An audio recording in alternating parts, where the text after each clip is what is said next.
Jejak emas di tepi sungai. Sungai Tulang Bawang seperti urat nadi kehidupan di Tanah Lampung. Dulu, di tepiannya, berdiri sebuah kerajaan besar, Kerajaan Tulang Bawang. Kerajaan ini ada sejak sekitar tahun 400-an Masehi. Namanya punya arti loh. Tulang artinya sungai, dan bawang artinya kekayaan. Jadi sungai Tulang Bawang itu sumber kehidupan dan jalur perdagangan yang penting banget buat kerajaan ini. Kerajaan Tulang Bawang bukan kerajaan kecil yang dilupakan ya. Ini salah satu kerajaan tertua di Indonesia. Letaknya yang strategis bikin dia jadi pusat perdagangan yang ramai. Sayangnya, nggak banyak peninggalan kerajaan ini yang bisa kita lihat langsung, kayak candi atau prasasti. Tapi, bukan berarti sejarahnya hilang begitu saja. Cerita kehebatan Tulang Bawang masih ada di ingatan orang-orang Lampung. Dongeng, cerita turun-temurun, dan adat istiadatnya jadi bukti kalau kerajaan ini beneran ada. Jalur sutra air menghubungkan Indonesia dengan dunia. Coba bayangkan sungai Tulang Bawang zaman dulu. Airnya berkilau kena sinar matahari. Banyak perahu lalu lalang, bawa barang-barang berharga. Kerajaan Tulang Bawang, dengan pelabuhan Menggala sebagai pintu utamanya, jadi pusat perdagangan penting di Indonesia. Letaknya di tepi sungai bikin dia jadi penghubung jalur laut internasional. Jalur sutra air, begitu orang-orang menyebutnya, menghubungkan Indonesia dengan negara lain, terutama India dan Cina. Rempah-rempah, emas, perak, dan hasil bumi lainnya jadi barang dagangan yang paling dicari sama pedagang asing. Pedagang dari Cina datang bawa kapal jung mereka yang gede banget. Mereka bawa sutra, keramik dan teh, buat ditukar sama rempah-rempah dari Indonesia. Pedagang India bawa wewangian, kain, dan permata. Pelabuhan Menggala ramai banget.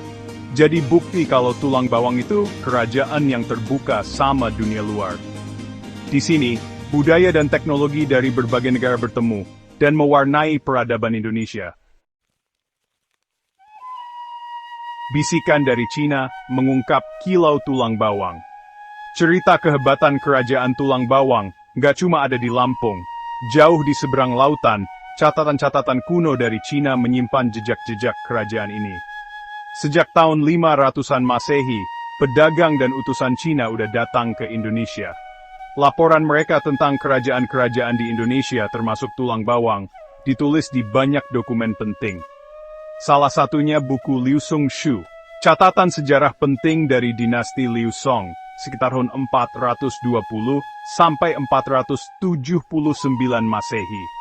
Di buku itu, ada tulisan tentang Tolang Powang, yang dipercaya sebagai kerajaan Tulang Bawang. Catatan ini bukti kalau Tulang Bawang udah dikenal dunia sejak dulu banget.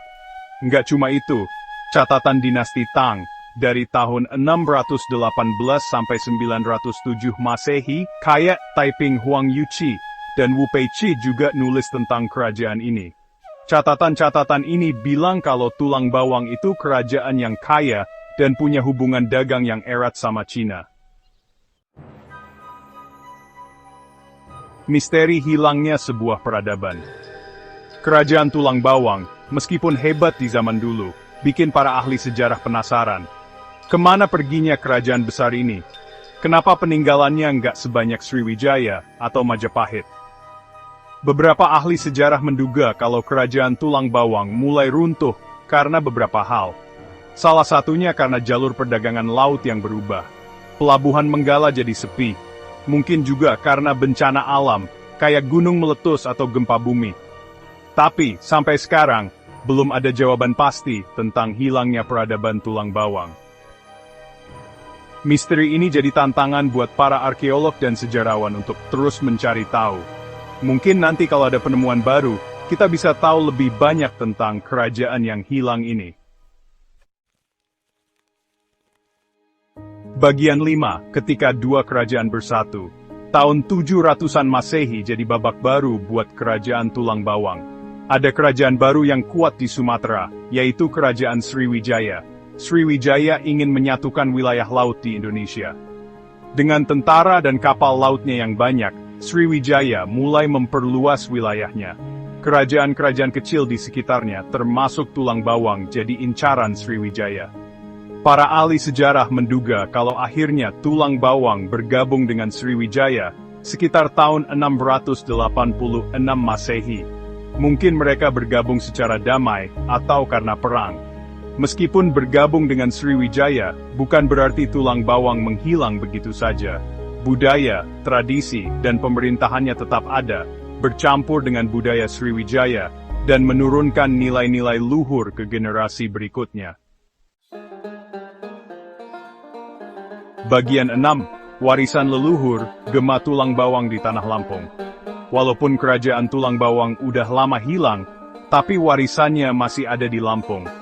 Nilai-nilai, tradisi, dan budaya yang mereka buat masih terjaga sampai sekarang. Salah satunya adalah adat pepadun.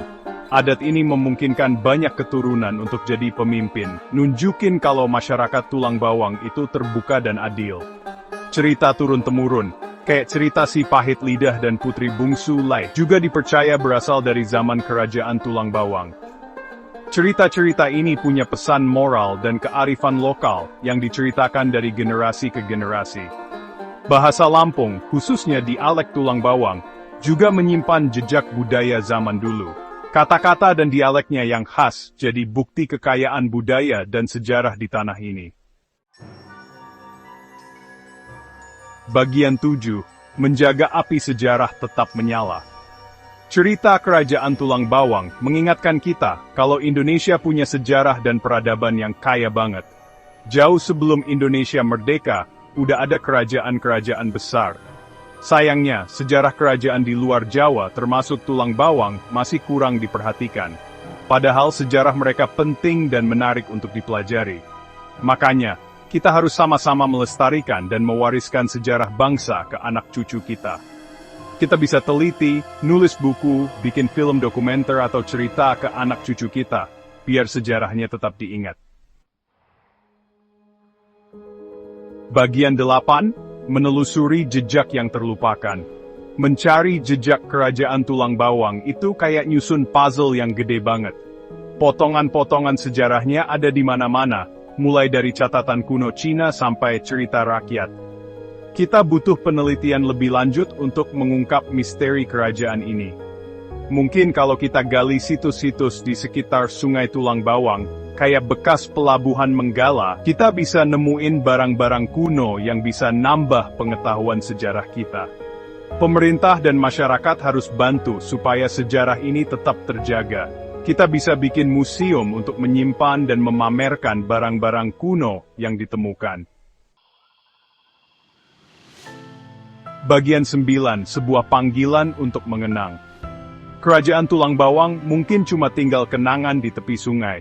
Tapi sejarahnya ngajarin kita tentang kejayaan, kehancuran, dan warisan budaya yang abadi.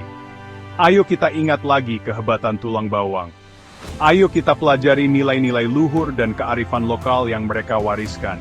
Ayo kita jaga dan lestarikan sejarah bangsa biar nggak hilang. Karena sejarah itu cerminan jati diri bangsa. Dari sejarah, kita belajar dari masa lalu, mengerti masa kini, dan bangun dan baik.